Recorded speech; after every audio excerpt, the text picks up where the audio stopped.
কাহারও রক্ষা নাই।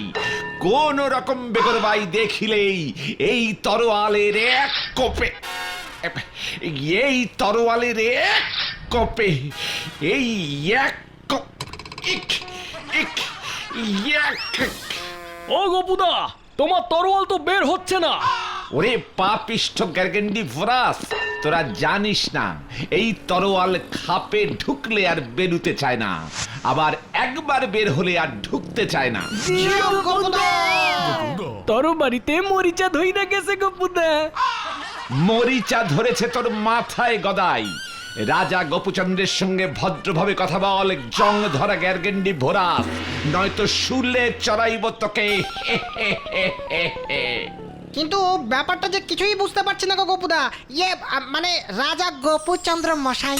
হ্যাঁ গোপুদা, তুমি হঠাৎ এমন রাজার পোশাক পরছো কেন বলো তো?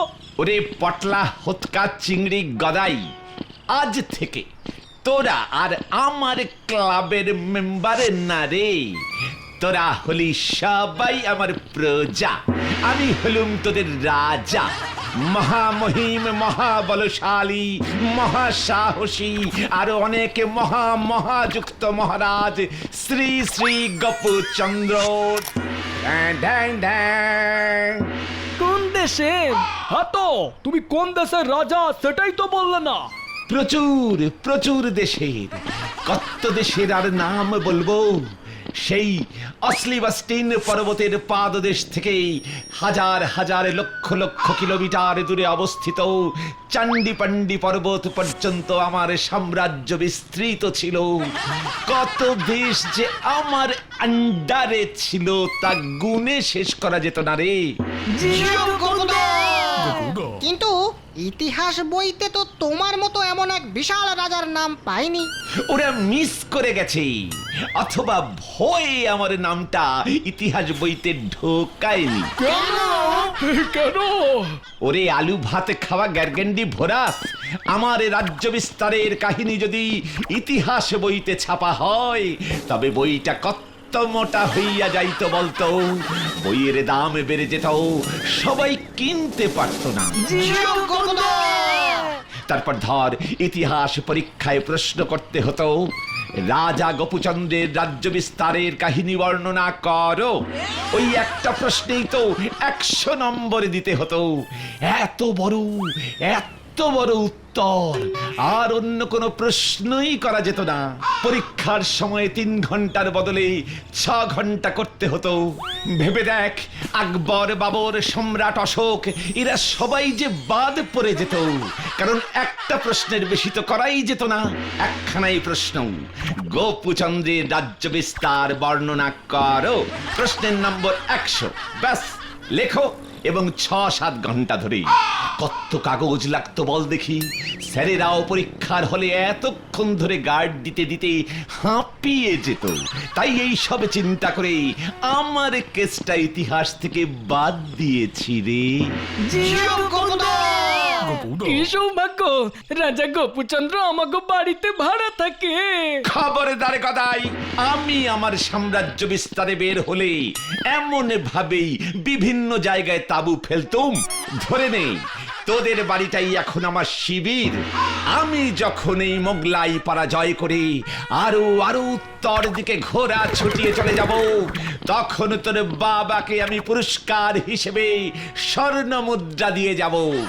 বাবার সামনে গিয়ে কাও, তাহলেই বুঝুন তোমার সাহস আছে। খবরদার, ঢ্যাঁ ঢ্যাঁ ঢ্যাঁ, এই গোপুচন্দ্র রাজার সাহস এবার মেসমশাই হারে হারে বুঝতে পারবেন। ঢ্যান ঢ্যান ঢ্যাঁ।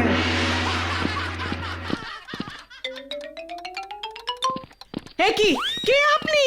ঘাবড়াইবেন না মহান মাসিমা, আমি স্বয়ং রাজা গোপুচন্দ্র। বলুন, কি প্রয়োজনে আপনি আমার দরবারে হাজির হইয়াছেন? ও মা, এ কি রে গোপু, তুই এমন করে কথা বলছিস কেন? যাত্রা দলে নাম লিখেছিস নাকি? ধিক মাসিমা, ধিক্কু না করে ধিক।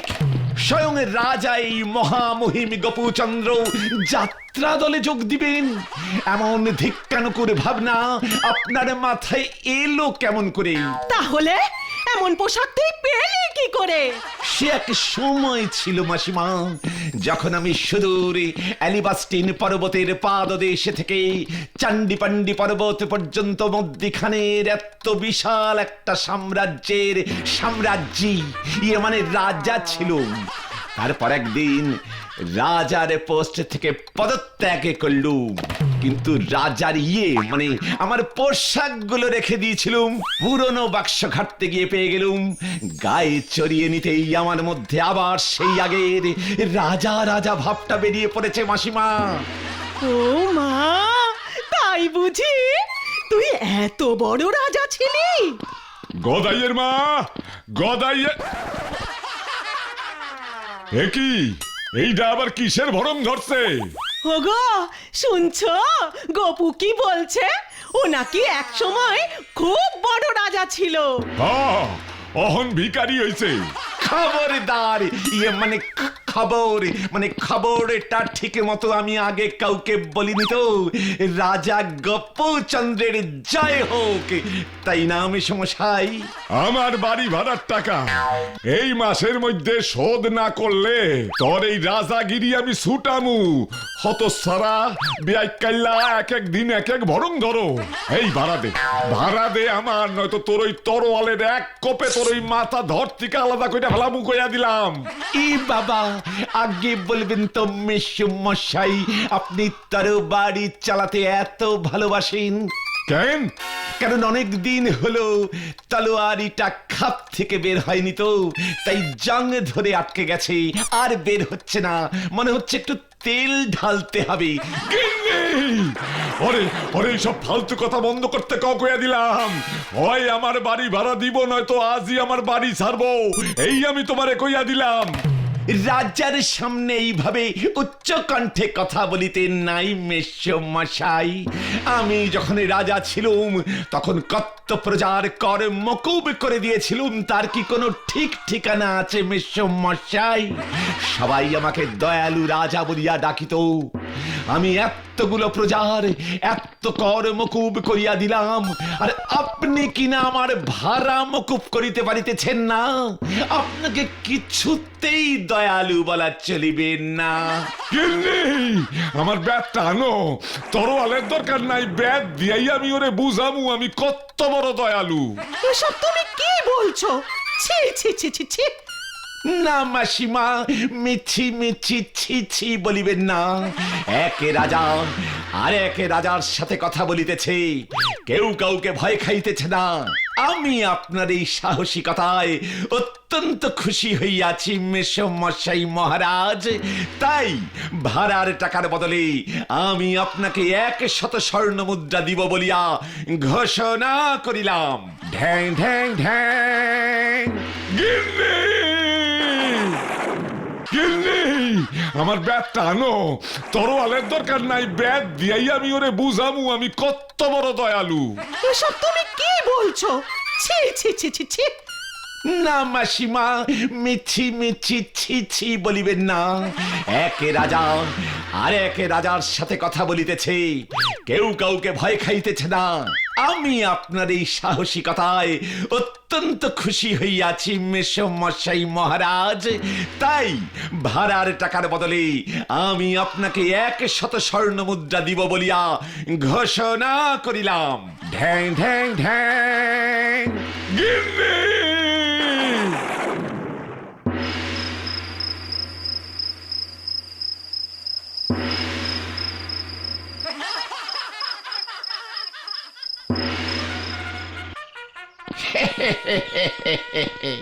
একই মন্ত্রী, তুমি হাসছো না কেন?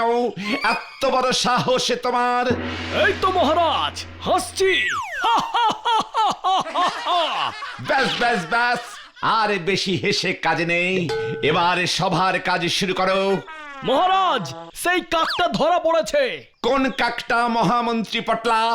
যে কাকটা আপনার মাথায় সেদিন পটি মানে করে দিয়েছিল। বুলাও সেই কাক। কাকো মানে কাকটাকে আনো। এই যে মহারাজ গোপুচন্দ্র, এই সেই কাক। রাজ্য থেকে দূর করে দাও ওই পাপিষ্ঠ দুরাচারী কাক্কাও, মানে কাকটিকে। মহারাজ আমার এই কাক নির্দোষ।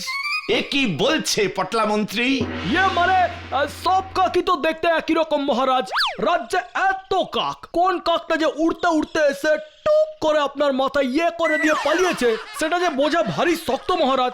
তাই আমরা সব কাকের মধ্যে থেকে গদাইয়ের এই পোষা কাকটাকে নিয়ে এসেছি মহারাজ।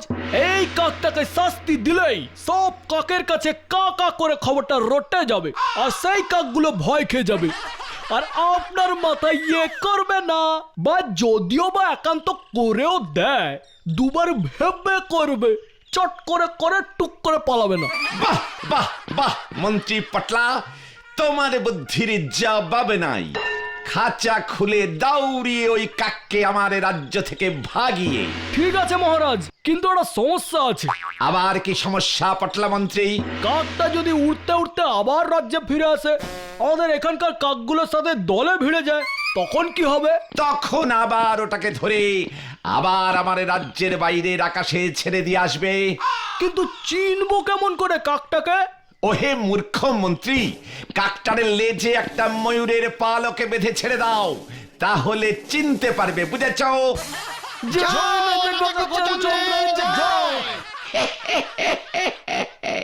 কেমন দিলু? মহারাজ মহারাজ সর্বনাশ হয়েছে, সর্বনাশ হয়েছে মহারাজ। তাই কি কি কি সর্বনাশ হয়েছে সেনাপতি চিংড়ি? প্রতিবেশী রাজ্যের রাজা আমাদের দেশ আক্রমণ করেছে। কি এত বড় সাহস! বিনা যুদ্ধে ছাড়িয়া দিব সমস্ত রাজ্য। এ কি বলছেন আপনি মহারাজ? মানে না, মানে বিনা যুদ্ধে নাহি ছাড়িয়া দিব এক টুকরো রাজ্য। সেনাপতি রথ বার করো, বাথরুমে যাব, মানে যুদ্ধে যাব।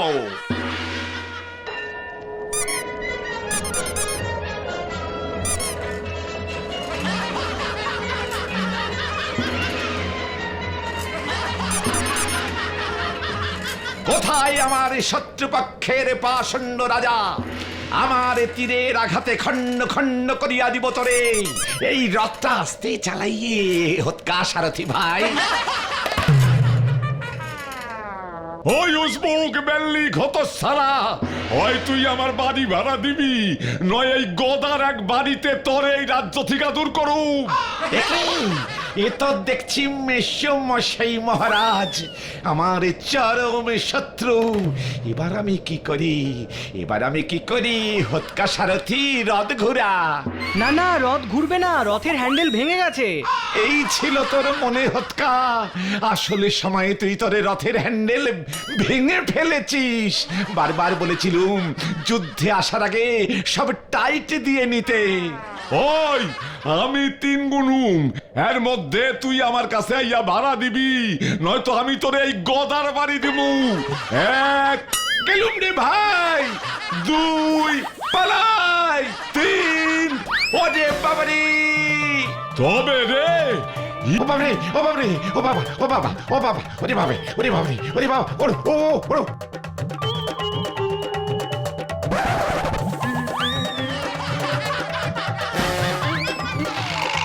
ওরে বাবা, ওরে ও ওরে ইয়া!